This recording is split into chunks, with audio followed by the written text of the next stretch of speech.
कोई भी ओपन सड़क पर मांस नहीं बेचेगा। সস্তা বিনোদনের একটি বড় সোর্স যদি কোনো দেশ হয় তাহলে সেটি নিঃসন্দেহে ভারত। এবার সেই বিনোদনের নতুন পর্ব এসেছে বিহার থেকে।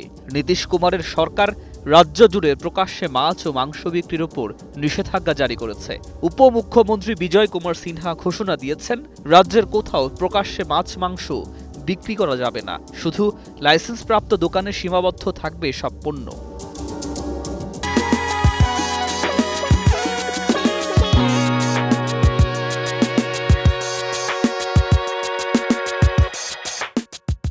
উপমুখ্যমন্ত্রী বলেছেন, এই নির্দেশ সবার জন্য বাধ্যতামূলক। কেউ নিয়ম ভাঙলে বা ভাঙার চেষ্টা করলে কঠোর ব্যবস্থা নেওয়া হবে। কিন্তু এখানেই নাটকটা জমে ওঠে। কবে থেকে আইন কার্যকর হবে আর কি শাস্তি হবে সে বিষয়ে তিনি কিছুই স্পষ্ট করেননি। অর্থাৎ নিয়ম আছে, ভয় আছে, কিন্তু আইনটা ঠিক কি তা এখনো ধোঁয়াশা। নীতিশ কুমারের সরকার আগে থেকেই মদ নিষিদ্ধ করেছিল, এবার মাংসও নিষিদ্ধ।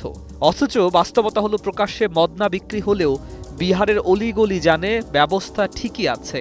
সেখানে মানুষ মদের ব্যবস্থা করতে পারে, কিন্তু মাছ মাংস বিক্রি করতে পারবে না। এর চেয়ে হাস্যকর রাজনৈতিক নাটক আর কি হতে পারে?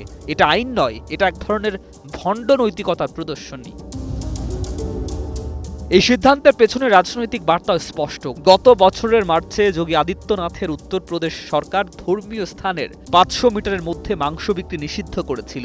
এবার বিহারেও সেই ধারায় অনুসরণ করা হলো। মানে রাজনীতিতে এখন উন্নয়ন নয়, খাবারের ওপর নিয়ন্ত্রণই যেন ধর্মীয় শাসনের নতুন পোস্টার।